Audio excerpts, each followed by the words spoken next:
My guest on the Europe Conversation this week is Antonio Campinos, President of the European Patent Organisation.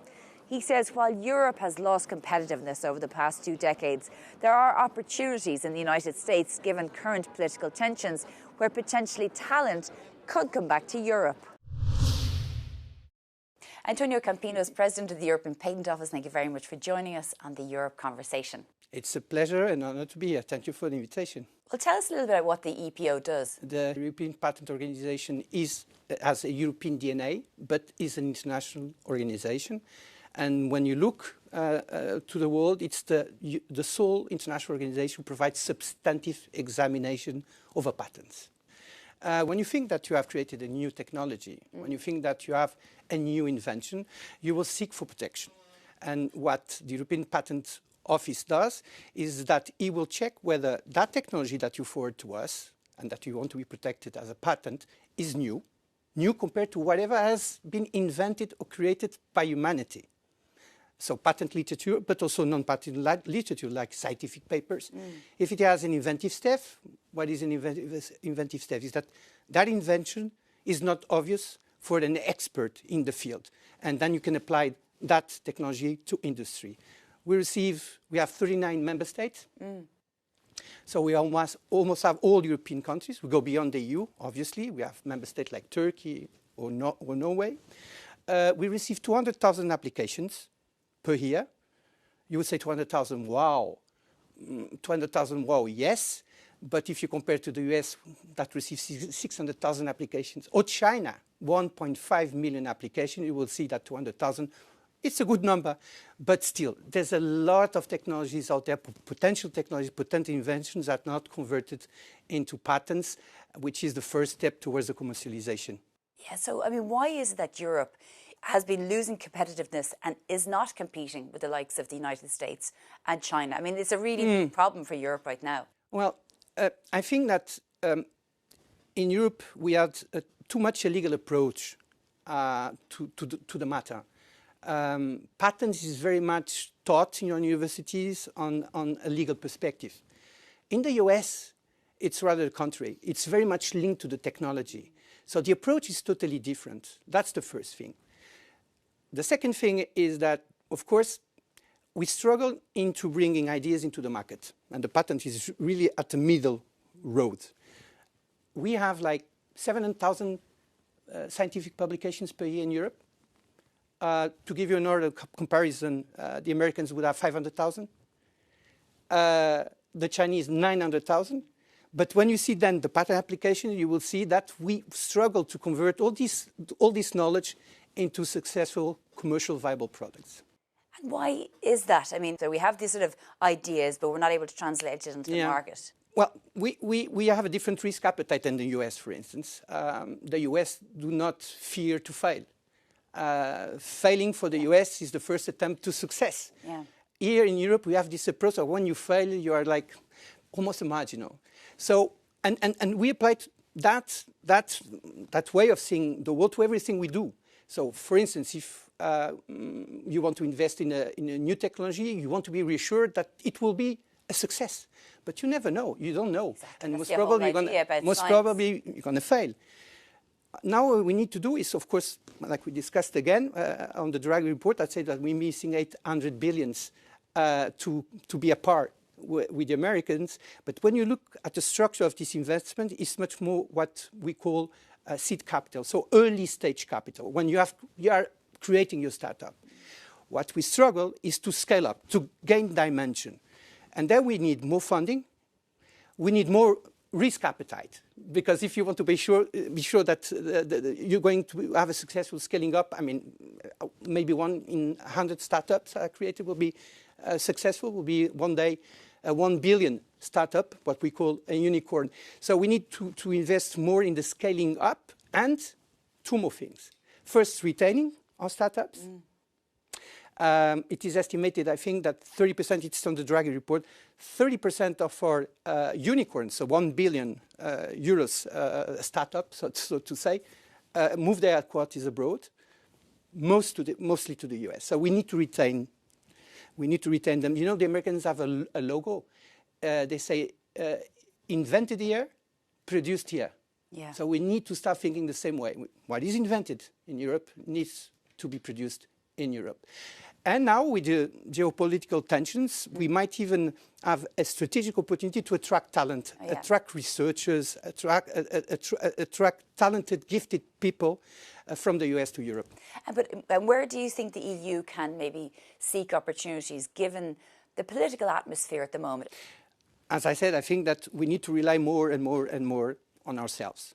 There's a limit to what we can rely on ourselves. For instance, we don't have raw materials. We have little raw materials, so we need to diversify to whom we buy the raw materials that we need to build the ships that are so important for the electric cars. So we need to look into ourselves, look into the single market, the internal market, and remove any administrative barrier that still exists when you want to import and export within the external market. And believe me, there's a lot of barrier. The first barrier is the lack of trust. So if, for instance, you want to develop a new technology and you need to apply for funding, for public funding to the ICA, SMEA, who are doing a terrific job, by the way. I mean, the number of formulas that you need to fill, the number of declarations you need to provide, it's like 20% of the time that you should be dedicated to investigation to filling form. We have to stop that. We need to cut the red tape. We need to simplify our legislation. So the criticisms of the EU is constantly about red tape. I mean, regulations are important, but is it essentially that we're not matching the regulation with the innovation? I mean, in a way, I think that it went too far. Okay. It tilts the balance in one side. For instance, if you take our competition law or competition rules, they are there to protect free competition, good thing. They are there to protect consumers, good thing. But tell me, how many tech giants we have in Europe? In the IT area, for instance. How many big providers of cloud services we have in Europe? So maybe the competition law should be when we compete within Europe. But we need to create the right incentives to create technological giants. If you look at the 50 most important companies in the world, Europeans, we have 4. And this is also because of the competition law. So we need to see where to apply this competition law. As I say, within the single market, it's fine. But if you want to compete with the US and China, you need to have the right incentives and the right approach, concentration approach, in order to gain the same dimension that the Chinese and the Americans. You know, one of the things I wanted to ask you about, because we mentioned the Mario Draghi report, he's calling for 800 billion euros a year investment. That is a moment. Do you believe that the EU is finally grabbing this opportunity? Because at the same time, he and President Macron have said that the European way of life is mortal and could die if we don't. Absolutely. I totally agree with the statement. I mean, we have the most expensive social model. I mean, how many days of holidays you have? Oh, I have. Like 30. Yeah. I mean, in 15 years from now, I will have a pension. I have a social security coverage that is amazing. When you look at what the Americans have, they don't have even half of what we have. But we need to finance that. And to finance that, there's no other way to be more competitive. To gain competitive, you need to be innovative. To be innovative, you need technologies. And that will bring the increases in productivity that we need to finance these 800 billions, or maybe finance the Europe of space, of Europe of defense. We need to be more productive. But are we there? That's what I'm asking. No, we're not there. We lost productivity. That's why we lost productivity when we compare ourselves to the Americans and to the US. We lost productivity in the past 20 years. Yes. And why did we do that? And how can we get this back? We need to focus on gaining efficiency gains in our traditional industry. And we need to promote more and more disruptive technologies that will bring these increases in productivity, such as AI. Who doesn't use an AI model? I won't make no advertising. I'll make no advertising for specific AI models. But the AI models are bringing a revolution in our lives, bringing tremendous increase in productivity. But they need to spread. They need to touch all industries. I want to bring you back to the political situation that we're in now with the United States. What do you think the implications of this trade war will be for Europe, of course, in terms of the economies, but also the dissolution in some way of the sort of Western alliance, transatlantic alliance? Well, I mean, tariffs are not good for trade. and not good for the European trade, but they're not good for the American trade. In the meantime, we need to rely on ourselves. We need to diversify our supply chains, and we need to look more, maybe look more, expand our free trade agreements with natural partners. I would say Canada, for instance, Mexico, so north of US, south of US, and obviously China. And what do you think the opportunities lie? Do you believe that maybe the innovation can come this way amid an insecure United States? I mean, there's no alternative. I mean, he said that, I don't know how you say this in English, but the necessity brings ingenuity. And we are indeed need. We are in deep need. We're in deep need. So humankind is never as creative as when he is in need. And we are in need. The sense of urgency is there. So I think that, I mean, this is more than a wake-up call. This is a different world in which we have entered. And we are strong in Europe. We are still a big economic powerhouse.